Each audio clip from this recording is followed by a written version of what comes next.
subscribed to the channel. And please leave it a like if you don't mind. And if you're wondering why I am whispering, then it is because this is an ASMR video. Feel free to look up what that exactly means. So, tonight I am going to be revisiting the case of the quadruple murder of 4 college students from the University of Idaho. So, of course, shout out to all my friends in Idaho. I'm really sorry that this happened near you guys because it is so unthinkable, so awful, so tragic. And I am not going to go through the whole case again. I will link my previous video right here if you haven't heard of it yet. But I'm just going to give the most important details, and then I'm going to tell you the new discoveries. So, it all happened on November 13th, 2022. In the early morning hours, 4 college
was on gun control. And here is a quote from it. "I pray we consider the children before the gun." And this was published right after the Uvalde school shooting in May of 2022, and she stated that she was, quote, "wrestling with which actions need to be taken to stop all the madness." Now, it was said of Bryan when he was in high school that he was very bright, but also that he could often be very cruel. He had been very overweight for quite a while, until he had lost 100 pounds in his senior year of high school, which led to an even bigger change in his personality. It was said that he was using heroin. Maybe that has to do with his weight loss, but I'm just speculating there. And there were stories, well, there was one kid who had been, I guess, sort of a friend of his, and Bryan would often get angry with him over whatever they were talking about. He would become aggressive and violent. He would gaslight him and put him in chokeholds. So after a little bit of this, the friend no longer stayed friends with Bryan, as you can imagine. As his high school years went on, he seemed to become more and more self-destructive and more secluded. But after graduating, he seemed to stop using the heroin, and his friend said of him, quote, "He wanted to do something that impacted people in a good way. People were not his strong suit, and I think through his criminology studies, he was really trying to understand humans and trying to understand himself." After he graduated, he got a job working as a security guard for the local school. And he also enrolled in community college, where he got his associate's degree. Then he went on to further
his grading became very lenient, and there were no more comments at all.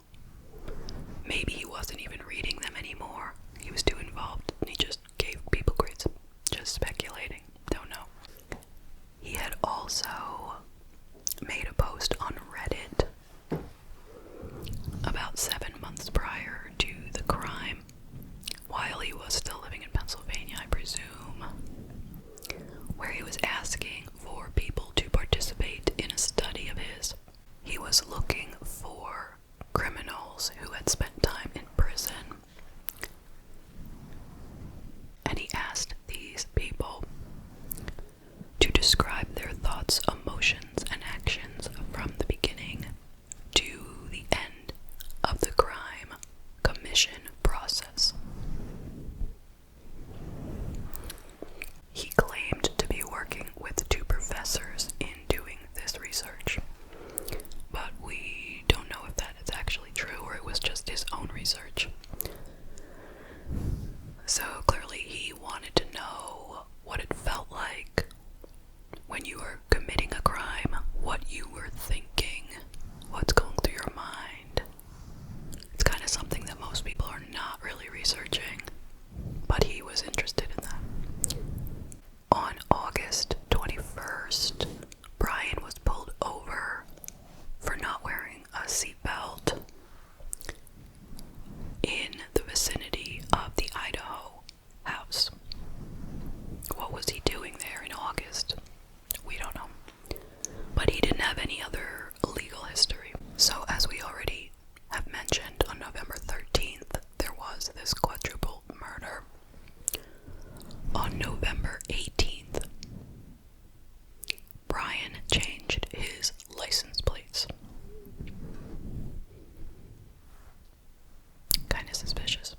And then on December 7th, that's when we all heard that the police were looking for this white Hyundai Elantra that security cameras in the vicinity of the crime scene had picked up.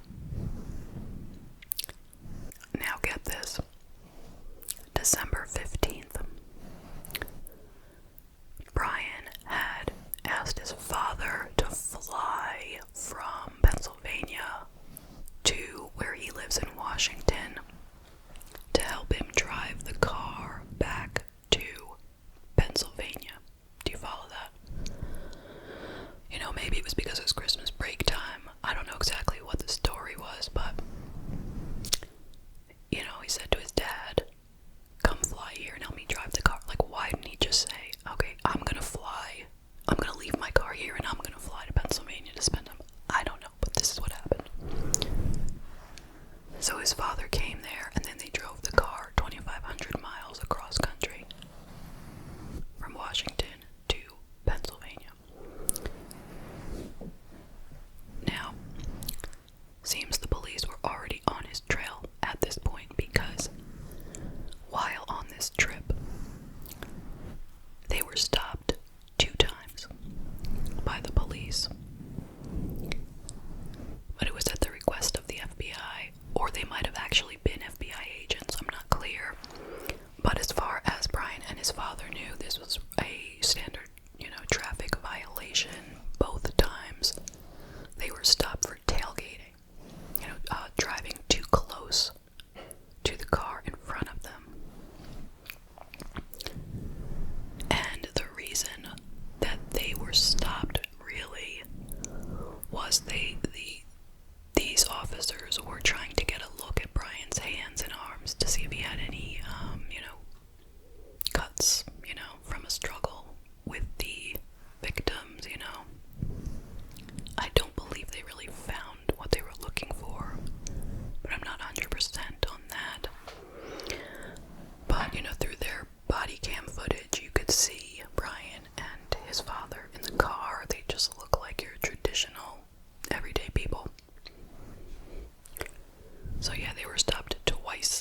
police chief in Moscow, Idaho, stated that he was pretty much 100% sure that this is the guy. Okay.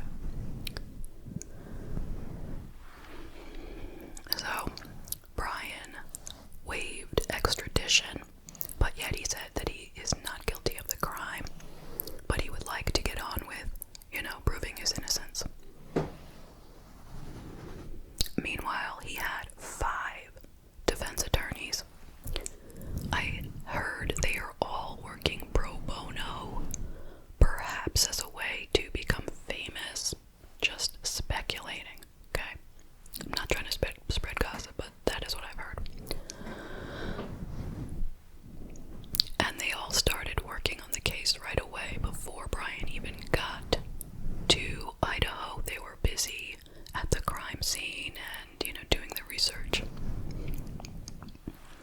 Now, he was charged with 4 counts of murder and 1 count of burglary. He was ultimately extradited in the beginning of January of 2023. He was extradited to Idaho. And on January 5th, the probable cause affidavit was released to the public, and you can read it if you want. You can Google it, you can read it. Now, here are some quotes from the public defender. Quote, "This is out of character for Bryan. These allegations. The family wants the public to know that Bryan is a caring son and brother, that he's responsible, that he is devoted to them." And from Bryan's family, they said they, quote, "love and support our son and brother." And they want to, quote, "promote his presumption of innocence." And they also offered prayers to the victims. So let's talk about what we learned from the affidavit. Well, next to the body of one of the victims was a knife sheath. That's like the case for the knife. So he had made the mistake of leaving the case to the knife on the bed. And lo and behold, there was male DNA found on the snap closure. So what they had done, which had taken a little bit of time, I'm sure, which is why they were quiet, they had analyzed that DNA. They had used genealogy, and they had traced it back to Bryan. And they had gone to his parents' house in Pennsylvania and had gone through his garbage in order to confirm their suspicions, which they did. So, there's that.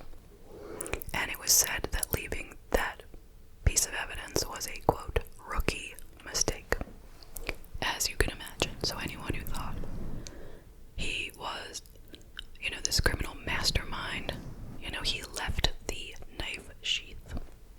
Okay. Big mistake on his part.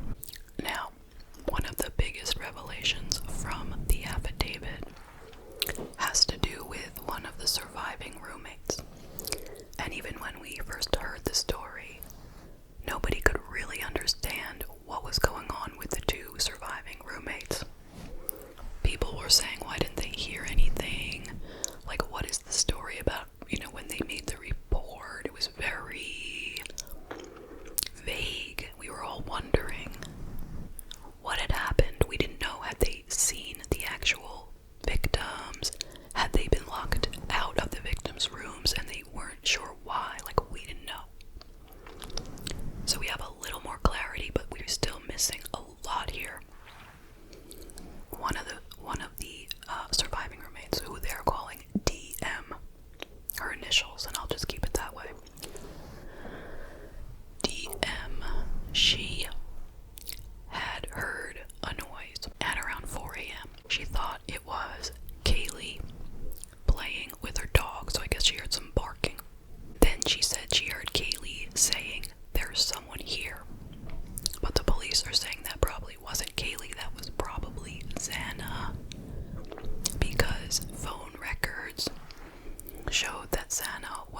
social media and had just received a DoorDash order around 4 a.m. So at that time, DM opened up her bedroom door and looked outside. Looked out the door. Didn't see anything. Then she looked out her door a second time when she heard Xana crying, and a male voice said, quote, "It's okay, I'm going to help you." We don't know, is that male voice Ethan or Bryan? Two very different types of help. Very creepy. So she looked out again, she didn't see anything. Then she looked out a third and final time after she thought she heard crying.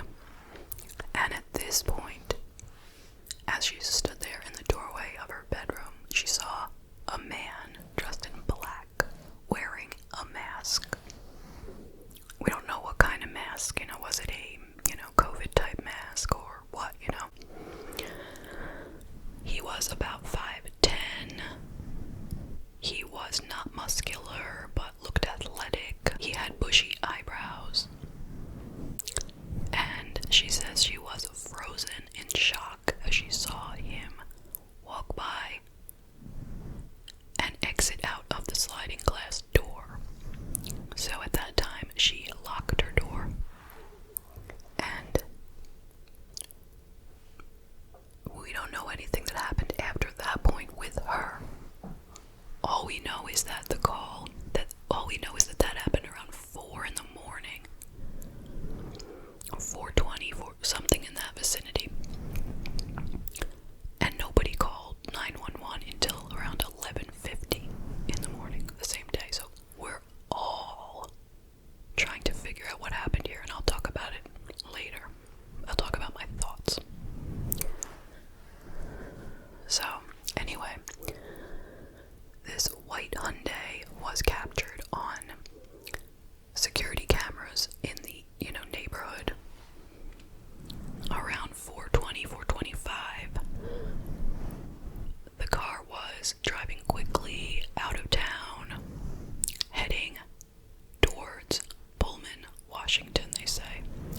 And then they managed to kind of follow the car on other security cameras along the way, after the fact. And this car then ultimately ended up being spotted in Pullman, Washington at about 5:25 a.m. Now, that took a while because supposedly it's only about a 10-minute drive, so I'm not sure what went on there.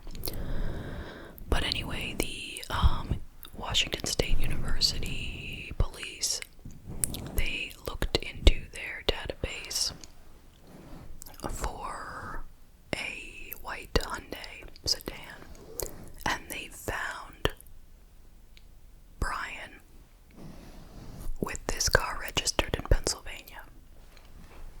So that is how they originally got him as a suspect, through the car. And then that DNA helped to solidify it.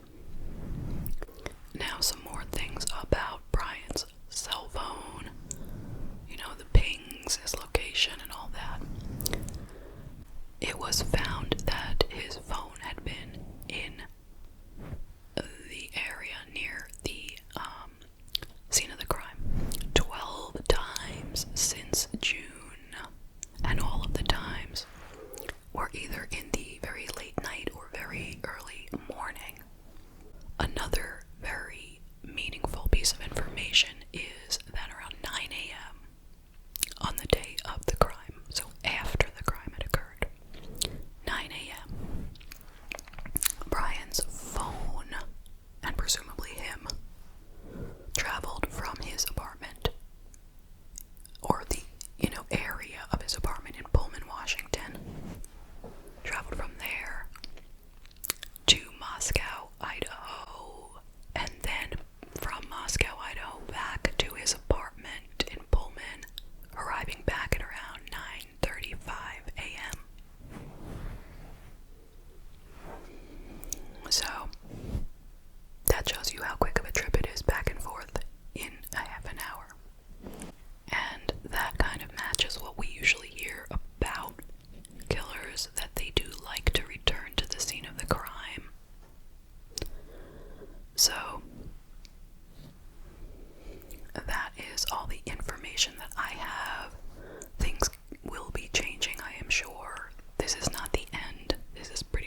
officers